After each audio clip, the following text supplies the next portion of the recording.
আসসালামু আলাইকুম প্রিয় দর্শক, টিভি ওয়ান নিউজে সবাইকে সাদর আমন্ত্রণ। টিভি ওয়ানের লন্ডন স্টুডিও থেকে আপনাদের সঙ্গে রয়েছে আমি মাহবুব আলম। শেষ হলো the voice of oneness 2025 season 5-এর এলিমিনেশন রাউন্ড। টিভি ওয়ানের সারা জাগানো ও দর্শক নন্দিত পবিত্র কোরআন ভিত্তিক প্রতিযোগিতামূলক এই রিয়েলিটি শোর এলিমিনেশন রাউন্ড 22 সেপ্টেম্বর শুরু হয়ে শেষ হয়েছে 16 অক্টোবর। এই রাউন্ডে যুক্তরাজ্যের নানা প্রান্ত থেকে 3 শতাধিক প্রতিযোগী অংশগ্রহণ করে। এর আগে অডিশন রাউন্ডে গত সেপ্টেম্বর মাস জুড়ে প্রায় 3,500 প্রতিযোগী অংশগ্রহণ করে।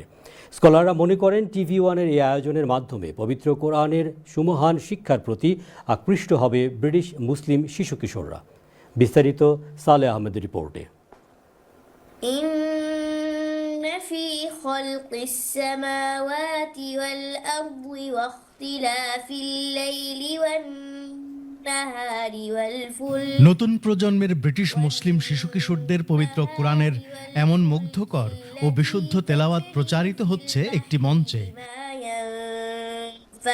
আর তা দর্শক নন্দিত reality show the voice of ওয়াননেসের মঞ্চ।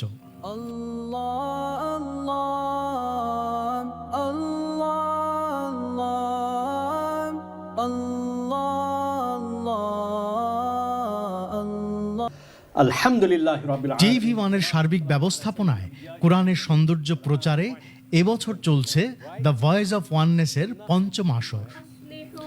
গত বৃহস্পতিবার শেষ হয়েছে প্রতিযোগিতার এলিমিনেশন রাউন্ড। গত 22 সেপ্টেম্বর থেকে 16 অক্টোবর পর্যন্ত চলা এলিমিনেশন রাউন্ডে এই বছর প্রায় 3.5 শতাধিক প্রতিযোগী অংশগ্রহণ করেছে।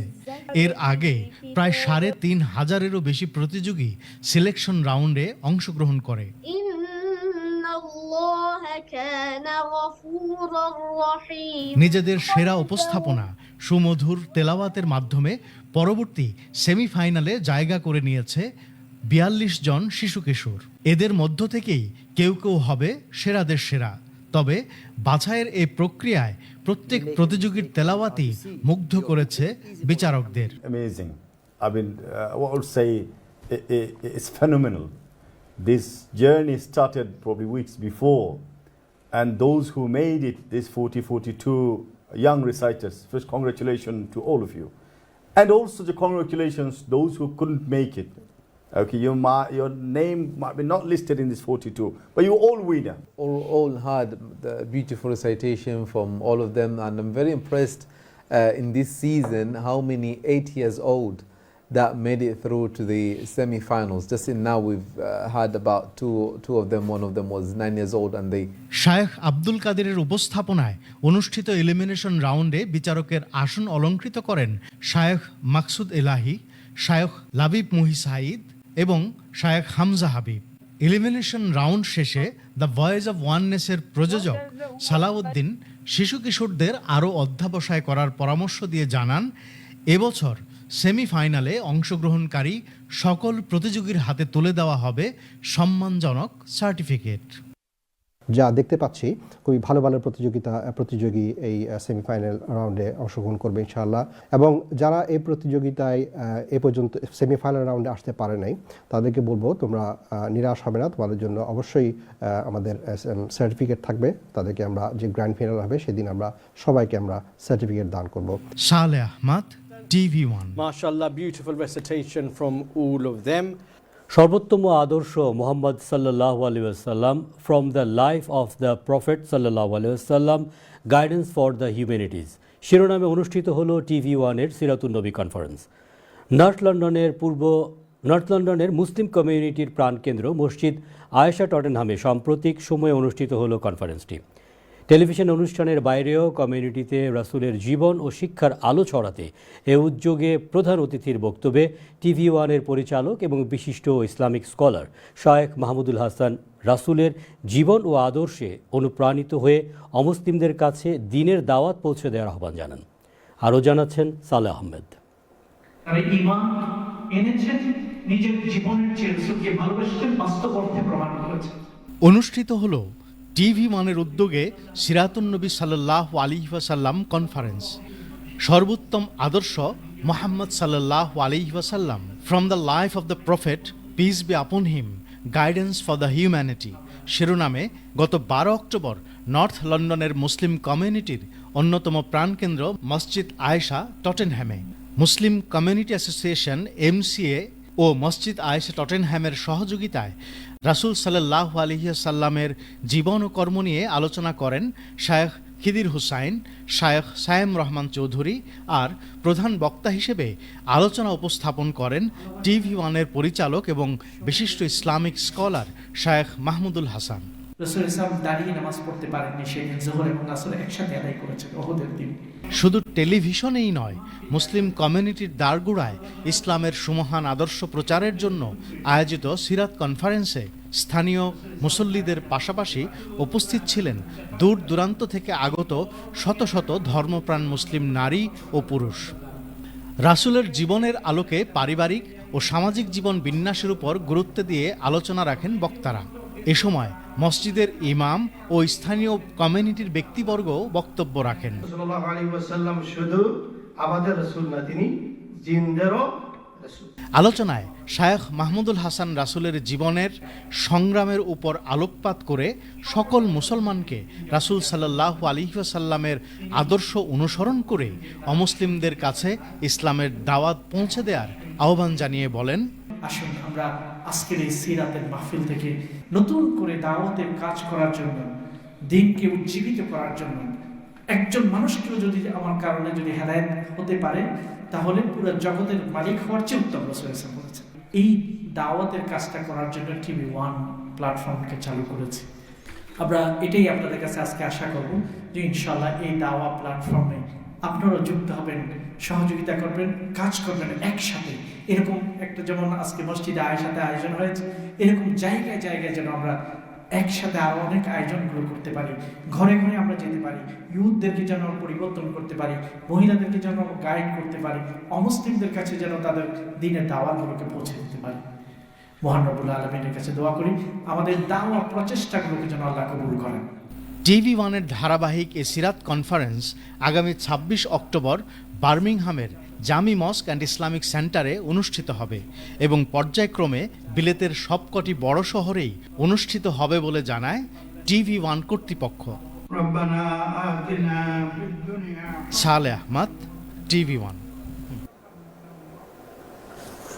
আপনার আশপাশের বা নিজ কমিউনিটির মসজিদ মাদ্রাসার জন্য ইমাম, মুয়াজ্জিন বা মুয়াল্লিম খুঁজছেন, অথবা হালাল ব্যবসার জন্য দক্ষ কর্মী, কিন্তু মূলধারার জব সেন্টার বা জব সাইটের মাধ্যমে এমন চাহিদা পূরণ একেবারে অসম্ভব। তাই এই সমস্যার সমাধানের জন্য যাত্রা শুরু করলো বিশেষায়িত ইসলামিক জব ওয়েবসাইট এবং বিজনেস মডেল eimams.com। সম্প্রতি পূর্ব লন্ডনে অবস্থিত লন্ডন মুসলিম সেন্টারে এক অনাড়ম্বর অনুষ্ঠানের মাধ্যমে উদ্বোধন হলো বিশেষ এ উদ্যোগ। সর্বস্তরের আলেম ওলামা এবং কমিউনিটি নেতৃবৃন্দরা উপস্থিত ছিলেন অনুষ্ঠানে। তারা মুসলিম কমিউনিটির ভিন্ন মাত্রার এই সেবামূলক উদ্যোগের ভূয়সী প্রশংসা করেন।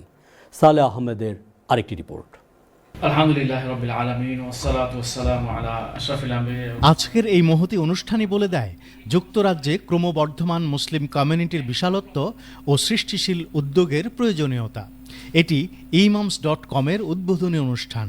বিলেতে নানা জাতীয়তার মুসলিম জনসংখ্যা বৃদ্ধির সাথে সাথে বেড়েছে মসজিদ, মাদ্রাসা এবং ইসলামিক কমিউনিটি সেন্টারও। কিন্তু দক্ষ ইমাম, মুয়াজ্জিন, শিক্ষক নিয়োগের নেই কোনো প্রাতিষ্ঠানিক উদ্যোগ। সেই চাহিদা পূরণেই TV1-এর উপস্থাপক বিশিষ্ট মিডিয়া ব্যক্তিত্ব সাকির আহমেদের উদ্যোগে প্রতিষ্ঠিত হয়েছে বিশেষ ইসলামিক জব সাইট eimams.com। এই উদ্যোগের উদ্দেশ্য সম্পর্কে eimams-এর ফাউন্ডার জনাব সাকির আহমেদ বলেন, eimams হলো একটা প্ল্যাটফর্ম আর কি।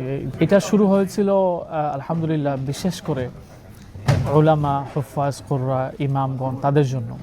কারণ আমরা জানি যে আমাদের সমাজে উলামায়ে কেরামকে এত ভ্যালিউ করা হয় না, মূল্য দেওয়া হয় না, যার কারণে তাদের কাজের সমস্যা হয়।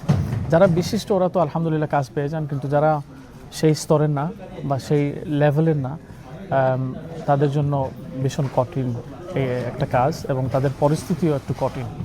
তো এই হিসাবে এটা একটা মনে করেন বেবি স্টেপ আমরা নিলাম, যাতে উলামায়ে কেরাম কাজের সন্ধান একদম সহজভাবে পেয়ে যান। মসজিদ, মাদ্রাসা এবং হালাল ব্যবসায় প্রয়োজনীয় এবং দক্ষ জনশক্তি খুঁজে দেওয়ার এই আয়োজনের প্রশংসা করে বিশিষ্ট ইসলামিক স্কলার শায়েখ মুফতি মুন্তাকিম বলেন, আল্লাহ তাআলার অসংখ্য অগণিত শুকরিয়া, ইমামস নামে একটি সংগঠন অস্তিত্ব লাভ করেছে। সম্মাননার সাথে উলামায়ে কেরাম, হুফাজে কেরাম এবং সর্বস্তরের দিন দরদি মানুষের জবের ব্যবস্থা, কর্মসংস্থানের ব্যবস্থা এই সংগঠনের মাধ্যমে তিনি ইমেইলের মাধ্যমে, ওয়েবসাইটের মাধ্যমে করতে যাচ্ছেন। এটা সময়ের অনেক বড় দাবি, যুগের অনেক বড় চাহিদা। এছাড়াও অনুষ্ঠানে উপস্থিত ছিলেন শায়েখ আবু সাঈদ, শায়েখ আবুল হোসেন খান এবং শায়েখ হাফিজ আমির হোসেন সহ বহু উলামায়ে কেরাম। এই উদ্যোগটি বর্তমান সময়ের জন্য খুবই গুরুত্বপূর্ণ। আমরা উলামায়ে কেরামদের পক্ষ থেকে ওনার এই সুন্দর উদ্যোগকে মোবারকবাদ জানাই। এই ধরনের উদ্যোগ ইতিপূর্বে কেউ নিয়েছেন বলে আমার জানা নেই। একটা ইউনিক এবং ব্যতিক্রম উদ্যোগ উনি নিয়েছেন। এই ইউনিক ওয়েবসাইটটা আসলে এর আগে কখনো হয় না আমার জানা মতে, যেটা আলেম ওলামা যারা আছে ইসলামিক লাইনের ওনাদের জন্য ফলপ্রসূ একটা উদ্যোগ। ইমামরা একটি ক্লিকে সেখানে তাদের ইনফরমেশন দেখতে পারবেন। এবং আমরা দেখলাম যে ওয়েবসাইটটি যখন লঞ্চ হলো, এখানে অনেক ইমাম আবশ্যক বিজ্ঞপ্তির মধ্যে দেওয়া আছে এবং ইমামরা সেখান থেকে জবের জন্য ইনফরমেশন পাবেন। ইমামস একটা প্ল্যাটফর্ম এখানে উদ্বোধন হলো, লঞ্চ হলো। আমরা আশা করি এটা ওলামায়ে কেরাম, স্কলার্স এবং বিশেষ করে যারা বিভিন্ন ইসলামী সেক্টরে যারা কাজ করেন তাদের জন্য প্ল্যাটফর্ম একটা বিশেষ সুযোগ করে দিবে। উপস্থিত সকলেই এই উদ্যোগকে একটি সময় উপযোগী উদ্যোগ বলে আখ্যা দেন, পাশাপাশি ভবিষ্যৎ সফলতার জন্য দোয়াও করেন।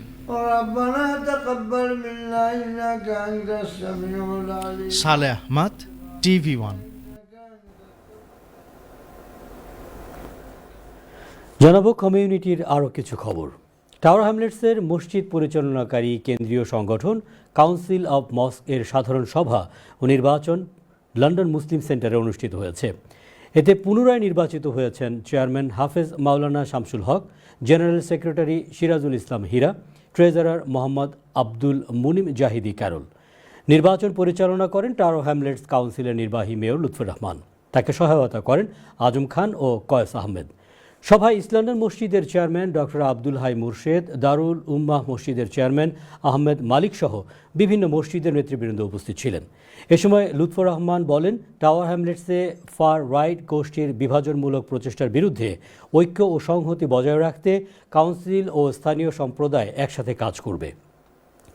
সভায় বক্তারা সমাজে ড্রাগ, নাইফ ক্রাইম ও অপরাধ দমনে মসজিদের ভূমিকা জোরদারের আহ্বান জানান এবং বলেন, আলেম ওলামা ও কমিউনিটি নেতৃবৃন্দের এ সংগঠন আগামী উন্নয়নের ক্ষেত্রেও অগ্রণী ভূমিকা পালন করবে।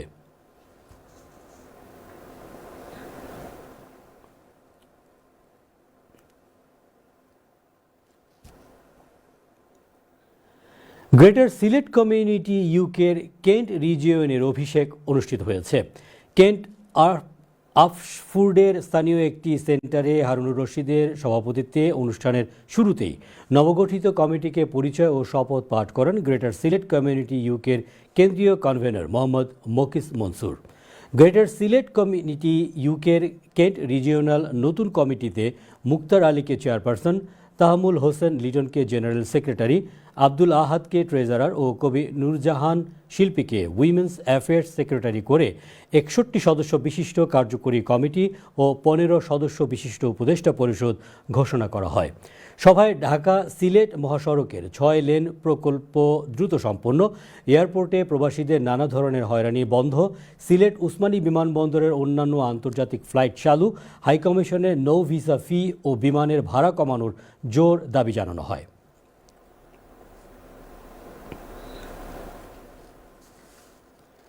মৌলভীবাজার জেলার রাজনগর উপজেলার ঐতিহ্যবাহী মুন্সিবাজার অ্যাসোসিয়েশন ইউকের উদ্যোগে খলাগাঁও সরকারি প্রাথমিক বিদ্যালয়ের সাবেক শিক্ষক জনাব রফিকুল ইসলাম স্যারের যুক্তরাজ্য আগমন উপলক্ষে মতবিনিময় ও কার্যকরী কমিটির এক সভা অনুষ্ঠিত হয়েছে।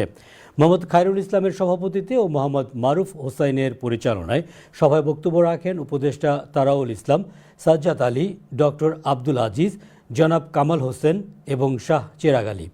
সভায় রফিকুল ইসলাম স্যারের কর্মময় জীবন এবং অত্র অঞ্চলের শিক্ষার মান উন্নয়নের বিষয়ে আলোচনা করা হয়। এছাড়াও সংগঠনের কোষাধ্যক্ষ শাহ মহসিন আলী মিন্টুর পিতা মাওলানা শাহ মাহমুদ আলী সাহেবের রুহের মাগফেরাত কামনায় দোয়া এবং আগামী বছরের জানুয়ারি মাসে মুন্সিবাজার ইউনিয়নের শিক্ষার্থীদের মাঝে বৃত্তি প্রদানের সিদ্ধান্ত গৃহীত হয়।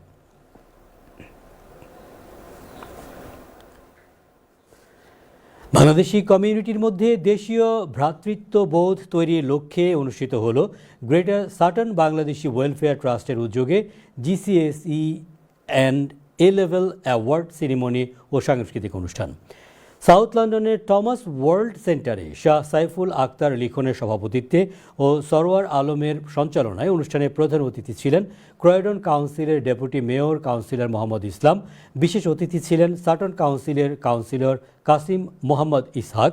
অন্যান্যের মধ্যে বক্তব্য রাখেন লন্ডনের কাউন্টি জাজ ফয়সল খান, মোহাম্মদ আলী, আব্দুল হাকিম আজাদ, জাবির হোসেন ও ব্যবসায়ী কামাল খান সহ আরও অনেকে। অনুষ্ঠানের পর ৩ শতাধিক অতিথিকে দুপুরের খাবার পরিবেশন করা হয়। অনুষ্ঠানের দ্বিতীয় পর্বে ছিল সাংস্কৃতিক অনুষ্ঠান।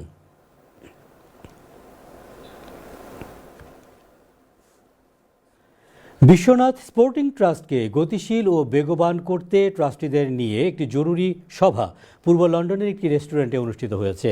গৌস খানের সভাপতিত্বে ও আব্দুল বাসিত বাদশার পরিচালনায় সভায় বক্তব্য রাখেন দুদু মিয়া, গুলজার খান, নজরুল ইসলাম, আখলুস মিয়া ও মদরিস আলী মফজল সহ আরও অনেকে। সভায় জানানো হয় বিশ্বনাথ উপজেলার সকল মাধ্যমিক বিদ্যালয়কে নিয়ে বিশ্বনাথ ব্যাডমিন্টন টুর্নামেন্ট আয়োজন করা হবে।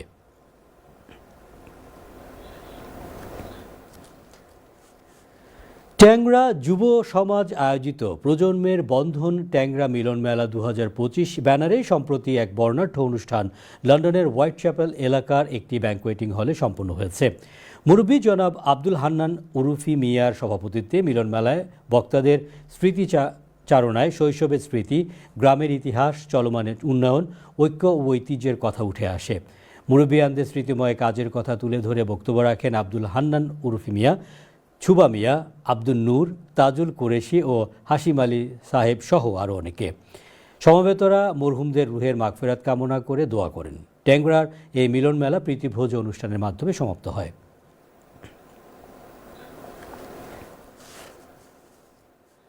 মানবতা, ঐক্য ও উন্নয়ন এই স্লোগানকে সামনে রেখে গঠিত হল সিলেটের মোগলা বাজার থানা উন্নয়ন সংস্থা ইউকের নতুন কমিটি।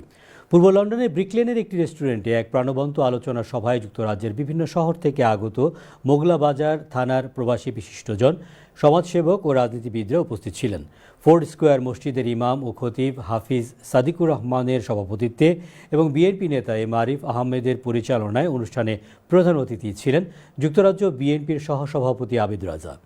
আলোচনা শেষে সর্বসম্মতিক্রমে তৈয়ব আলী সাজুকে সভাপতি, মুশতাক আহমেদ ও সেলিম আহমেদকে সহসভাপতি, জহিরুল হক জামানকে সাধারণ সম্পাদক, যুগ্ম সাধারণ সম্পাদক এবং শামসুল ইসলামকে সাংগঠনিক সম্পাদক করে একটি সংক্ষিপ্ত কমিটি ঘোষণা করা হয়।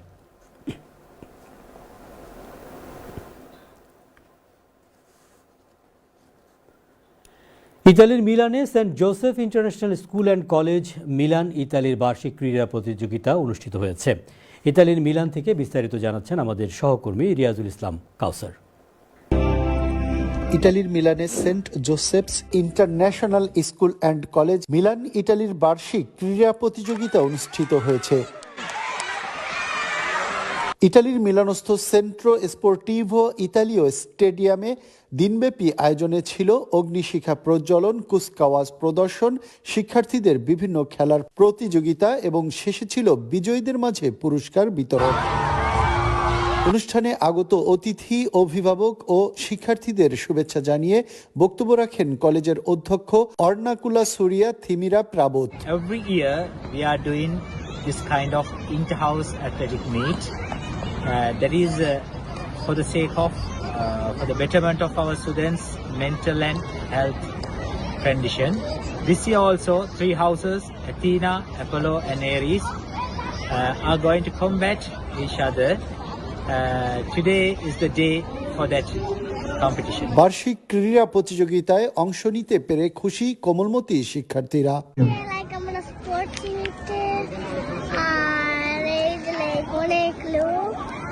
আর আমার অনেক ভালো লাগে। প্রতিষ্ঠানটির বার্ষিক ক্রীড়া প্রতিযোগিতার এই উদ্যোগকে স্বাগত জানিয়েছেন আগত অভিভাবকরা।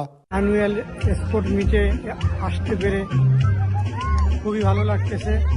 ছোট ছোট বাচ্চাদের জন্য এই আয়োজন খুবই একটা ভালো উদ্যোগ।